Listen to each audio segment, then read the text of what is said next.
All right, please ensure that your phones are on silent or on airplane mode. Well, no video. You can't take a photo either. All right, so we have Director of Cricket for Pakistan teams, Mr. Mickey Arthur. I'll hand you over to Omar, who will conduct the press conference. Thanks, Mr. Misha. Hello, Mickey. Hello, Mr. Vati. Mickey, 2019 fifth position, 2023 fifth position. Yeah. What went wrong? I don't think we played our best game here. I really believe the best four teams in the competition are now playing the semi-final. I think what we've seen is that, and it's something that we've continually tried to push, is that we're behind the eight ball. Our game needs to go to another level. It needs to go to another. Our bowling attack, we get Naseem Shah. I think we missed Naseem Shah. But if you get Naseem Shah, our bowling attack's good. Batting-wise, we have to become a 330, 350 team. The teams that are doing that and doing that consistently are the teams that are in the semi-final. And I don't think we've done that consistently enough. We do that when Fakhar Zaman comes off, and we can't just be relying on one player. Hi, Mickey. Now, like, the World Cup is obviously over. Things must be about moving forward from here. But, to move forward or to have long-term plans, there needs to be consistency, there needs to be some kind of stability. And it's like an open secret how the PCB is being run nowadays. So how can you look forward to a long-term thing with all those things going behind the scenes? Look, we know, we've planned, we know exactly where we need to go to. We need to know what we need to do. Planning's already started. We're a long way down the line with our test planning for Australia. But ultimately, we can only control what we can. What we can control is how we prepare our players. What we control is the messaging that we give to our players. We can't control anything else. What will be in that regard. But we've got to stay consistent. We've got a very impressionable young group of players now. There's some very good young players who are going to have big careers. We need to just keep preaching them the right messaging. And we've got to stay consistent around our selection, stay consistent around our messaging, and allow those guys an environment which allows them to play and play to the best of their ability. Mickey, Pakistan cricket is very strange, and there are consequences after every failure. You ready to face the consequences? Yeah, look, I'll just go back to the Peak District in Derbyshire. I'll be really that'll be okay. As I say, I came in to do this director job, obviously in conjunction with Derbyshire, because I care a hell of a lot for that dressing room, because I care for Pakistan cricket. Pakistan cricket is very close to my heart. And that was the reason that when Mr. Sethi came calling, I did it, was because I want to give stability. I want to give the structure. I want the players to be able to grow up in an environment that's consistent and stable, outside of all the ramblings and the noise that goes on. We owe it to those players. There's some, as I say, there's some very young players who get affected by all the ramifications of what goes on the outside. As I say, we've just got to stay consistent for them, because it's their careers, and there's some very fine players there.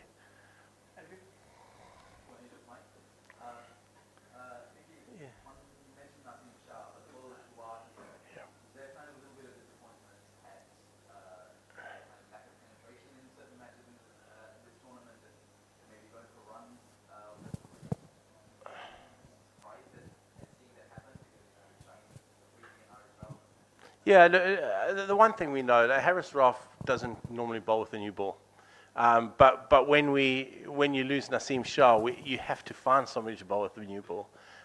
We've been working hard on him with a new ball, and he bowled okay in patches.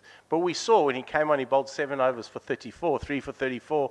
When he bowls with an older ball, that's what he's used to. So, yeah, and it's not an excuse. Our bowling equilibrium was out of kilter, because Naseem Shah provides the consistency, whereas it allows Shane Shah to attack, and then you can attack with your leg spinner, and you attack with with Harris Rolfe. So the equilibrium was upset, but that is no excuse at all, because quite frankly, we haven't played well enough. We haven't bowled well enough at times. We haven't batted well enough in times. We haven't been as consistent as we have to be in order for us to progress to a semi-final and a final. And that is the fact of it. We can't hide behind that.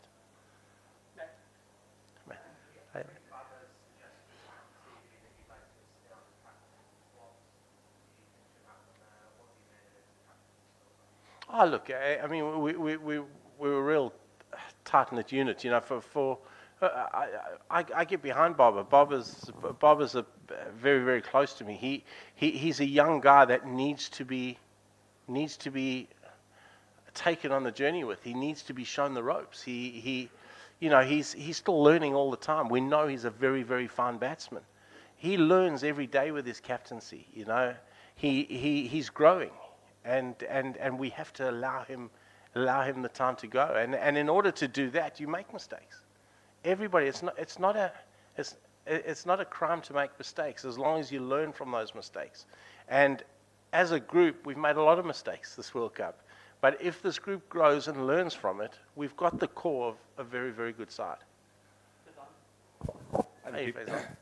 You spoke about giving players such a environment. Do you think in somewhere in the tournament we did not get that environment which was required, and some sort of external factors affected team's performance?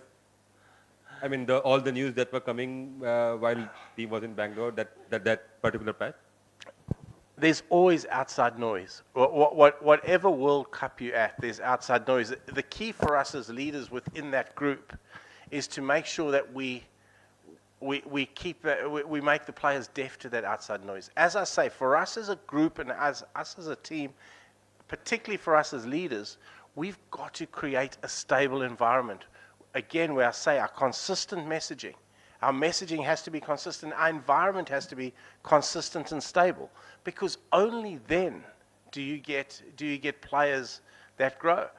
If the environment is unstable, what you find is you get players that ultimately, and rightly so, end up playing for themselves because they're playing for the next selection.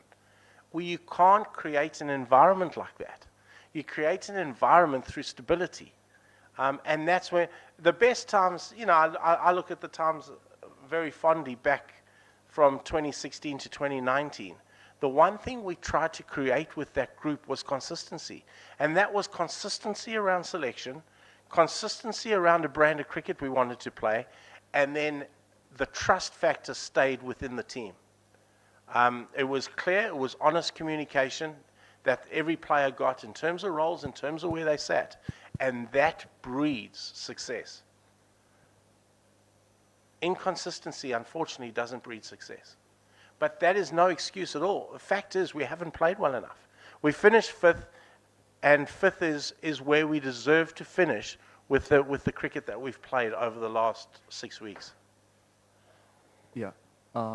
Even at the Asia Cup and right through this tournament, we have seen that Pakistan's spinners couldn't quite take the number of wickets.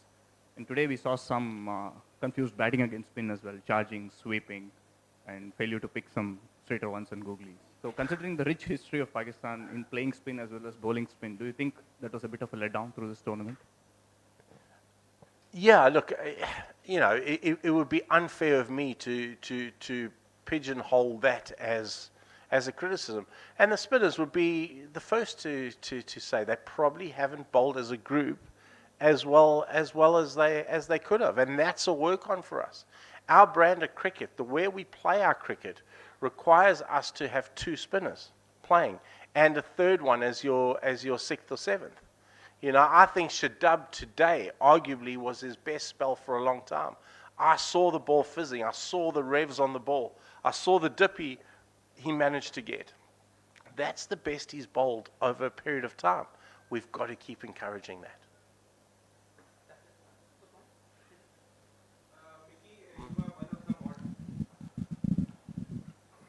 Mickey, this is Usman Khan from Ham News Television. You are one of the modern day coaches right now, but we see our batters didn't play attacking cricket, modern day cricket, which deserve to be in this tournament like this. Even in the Netherlands match and even in Bangladesh matches, we didn't take care of the net run rate, which we eventually had now has a problem. So do you think that net run rate is a cause of issue for the Pakistan team and the batters? Yeah, look, I'll beg to differ with you. I think we won the Bangladesh game in 30 overs. We won that in 30 overs because of the net run rate, albeit that perhaps we could have done it from game one, and you've got a point. It wasn't through messaging, I can assure you of that. It wasn't through us not challenging our batsmen every day to grow, not challenging our batsmen to be a 330 or 350 team. We challenge them every day to do that because that's where the game's gone to. As I said earlier, the top 4 teams in this competition are all playing that way. We have to be able to play that way in order to compete. The players know that. We know that as coaches. We give those messages every day. We challenge them in the nets to do that every day. So it hasn't gone unnoticed, Usman, and we certainly trying to do that.